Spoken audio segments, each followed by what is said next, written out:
दोस्तों, money heist का आप में से कौन दीवाना नहीं है, और उसमें भी बर्लिन का। तो आज हम लेकर आए हैं न्यूली रिलीज्ड बर्लिन, जो कि मनी हाइस्ट का प्रीक्वल है। एपिसोड 1 की स्टार्टिंग में हम बर्लिन को देखते हैं, जिसकी तीसरी बीवी उसे तलाक देकर जा रही होती है और बर्लिन इससे बहुत ज्यादा दुखी था क्योंकि उसको सच्चा प्यार अपनी लाइफ में मिल ही नहीं पा रहा था। तभी उसकी टीम वहां पर आती है जो कि उसे अपने साथ ले जाती है। जहां पे वो चोरी करने वाले थे, उसकी टीम में टोटल 4 लोग और थे, जिसमें से पहली थी किला, जो कि एक इलेक्ट्रिक इंजीनियर थी और वो हैकिंग बहुत ही अच्छी तरह से जानती थी। दूसरा होता है रॉय, जो कि लॉक तोड़ने में बहुत ही ज्यादा माहिर था। तीसरा होता है दामियन, जो कि एक प्रोफेसर था और वो मास्टरमाइंड भी था और वही ये सारी रॉबरी प्लान करता था। चौथा होता है ब्रूस, जो कि सैटेलाइट बहुत ही अच्छी तरह संभाल सकता था और वेपन्स और फाइट में बहुत ज्यादा माहिर था। वो 5 पुलिस वाले बनके एक रॉयल डिनर में पहुंचते हैं, जहां पे वो एंटोनियो नाम के बंदे को एक सर्च वारंट दिखाते हैं और उसे कहते हैं कि उन्हें खबर मिली है कि वो महंगी चीजों की स्मगलिंग करता है, इसलिए उन्हें उसकी तिजोरी की तलाशी लेनी होगी। ये सुन के एंटोनियो बर्लिन को अपनी तिजोरी में ले जाता है और वहां पे बर्लिन एंटोनियो को बताता है कि दरअसल वो पुलिस वाले है ही नहीं, वो बस यहाँ पे वो प्राचीन प्याला लेने के लिए आए हैं जो कि उसके पास मौजूद हैं। वहां पे बर्लिन फाइट नहीं चाहता था, इसलिए वो प्याला सौंप देता है। उसके बाद जब वहां से जाने लगते हैं तो एक बंदा उनसे कहता है कि उसे वो कहीं से पुलिस वाले नहीं लगते।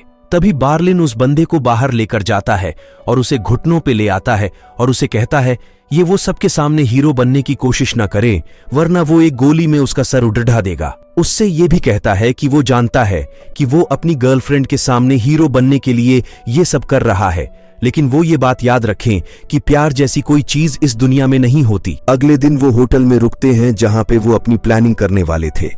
वहां उनकी टीम को एक सदस्य ज्वाइन करती है जिसका नाम कैमरन होता है और उस लड़की को किसी ने धोखा दिया था, जिसकी वजह से वो बहुत ज्यादा मेंटली डिस्टर्ब हो गई थी। बट नाउ वो रिकवर कर गए और उनका साथ चोरी में देने के लिए आई थी। उसके बाद बर्लिन और दामियन सबको अपना प्लान बताते हैं और कहते हैं कि इस प्याले की मदद से वो लोग 44 मिलियन के गहनों की चोरी करने वाले हैं। सभी उस प्लान को समझ जाते हैं और अगले दिन वो लोग एक फादर से मिलने के लिए जाते हैं, जो कि एक प्राचीन चर्च में अपनी प्रे पढ़ा करता था।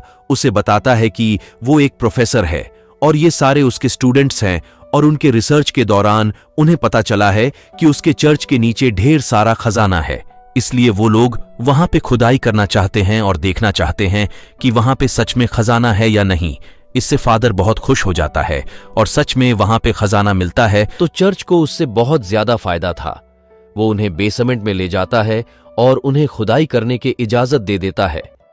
तो दरअसल सच बात यह थी कि उस चर्च के नीचे से एक टनल होकर गुजरती थी, जो कि पेरिस के सबसे बड़े नीलामी घर में जाके खुलती थी और कुछ दिनों बाद वहां पे बहुत ही महंगे गहनों की नीलामी होने वाली थी, जिसे वहां के लॉकर में रखा जाना था और उनका प्लान था वहीं से उसे चुराने। उन्होंने यह भी पता है कि उनके होटल के ठीक सामने उस नीलामी घर का डायरेक्टर रहता है, जिसका नाम पोलिग है और वो अपनी बीवी के साथ वहीं पे रुका हुआ है। उन्हें उसे घर में जाकर सीसीटीवी कैमरा लगाने होंगे ताकि वो उस पर निगरानी रख सकें। जब वो सभी वहां पे जाने के लिए तैयार हो रहे होते हैं तो वो रॉय को देखता है, जो कि कैमरन को देख रहा था। ये देखकर वो उसको कहता है कि कैमरन उसकी कोलीग है, इसीलिए वो उससे कोई भी पर्सनल संबंध ना रखें।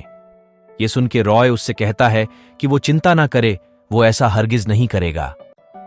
कुछ देर बाद जो अपनी वाइफ के साथ उस बिल्डिंग से बाहर निकलता है तो वो सभी उसके घर में बहुत ही चालाकी से दाखिल हो जाते हैं और कई सारे कैमरा फिट कर देते हैं। रात को रॉय कैमरन के पास आता है और उससे कहता है कि वो उसे ऐसे ना देखा करे, क्योंकि बर्लिन को बिल्कुल भी पसंद नहीं है कि वो दोनों कोई रिलेशनशिप में आए। इधर बर्लिन और दरमियान पॉलिनैक और उसकी वाइफ पर नजर रख रहे थे और बामियान बर्लिन से कहता है कि वो चिंता ना करे, उसे कोई ना कोई लड़-डच की जरूर मिल जाएगी। उसकी वाइफ और वो 25 साल से एक साथ है और वो दोनों का भी अलग होने का सोचते ही नहीं है। ये सुन के बर्लिन उससे कहता है कि सच्चा प्यार जैसी कोई चीज नहीं होती। तभी बर्लिन पोलिंग नायक की वाइफ को देखता है, जो कि उसके सोने के बाद अपनी लाइफ एंजॉय कर रही थी। फिर वो देखता है कि वो कपड़े पहन के बाहर जा रही है, तो वो भी उसका पीछा करता है और एक बार में पहुंचता है जहां पे वो देखता है कि बार में उसकी वाइफ गाना गा रही है। ये देखकर उसे उससे प्यार हो जाता है और वो उसे पाने का सोचता है। अगले दिन जब फादर चर्च में आता है तो वो सभी उसे बताते हैं कि उसके चर्च के नीचे से उन्हें एक प्याला मिला है, जो कि बहुत ही प्राचीन है। ये वही कप था जो कि उन्होंने पहले चुराया था और उसे उन्होंने जमीन में प्लेस कर दिया था ताकि फादर को लगे कि सच में उसके नीचे कोई ना कोई खजाना है। फादर देखकर खुश हो जाता है और उन्हें और भी खुदाई करने के लिए कहता है। बर्लिन अब कैमरन को पटाने की कोशिश करने लगता है और वो उसका पीछा करते हुए रेस्टोरेंट में जाता है और उससे बातें करता है तो उससे कहता है कि उसका नाम समान है और वो पेरिस घूमने के लिए आया है और कल उसने बाद में उसका गाना सुना था और उसे वो बहुत ही ज्यादा अच्छा लगा था। वो जानबूझ के उसकी फेवरेट बुक भी लेकर आया था और उसे देखकर वो उससे पूछती है कि क्या उसे वो पेडिडिडश्ता है, तो उससे कहता है कि उसे ऑन्थर बहुत ज्यादा अच्छा लगता है। जो वहां से जा रही होती है तो वो उसकी तरफ नहीं देखती, जिससे उसे लगता है कि शायद उसने कुछ गलती कर दी है, इसीलिए वो उसमें इंटरेस्टेड नहीं है। इधर खुदाई करते वक्त उन लोगों को टनल मिल जाती है और वो सब भी उसे और खोदने लगते हैं ताकि वह अपने डेस्टिनेशन तक पहुंच सके। बर्लिन कैमलिन की जब बातें सुनता है तो उसे पता चलता है कि उसके पति से उसकी फाइट हो गई है। कहीं वो उसके साथ ओपेरा देखने जाना चाहती थी लेकिन वो नहीं जा रहा है, इसीलिए बर्लिन टक्सीडो पहन लेता है ताकि वो उसके साथ वहां पे जा सके। तभी इसमें फादर आता है जो कि उन सबसे कहता है कि वो उस प्राचीन प्याले को ले जाना चाहता है ताकि वो उनके यूनिवर्सिटी के डीन को दिखा सके कि उन्हें यहाँ पे क्या मिला है। वो उस प्याले को ले जाने लगता है और वो उसे नहीं रोक पाते, और जब उनको ये पता चलता है तो रॉय से कहता है कि उसे वो जिम्मेदारी दे रहा है वो प्याल वापस छीन के लाने के लिए, और खुद वो कैमलिन से मिलने के लिए जाता है। और इसी के साथ पहला एपिसोड खत्म हो जाता है। एपिसोड 2 के लिए please visit our channel. Thank you.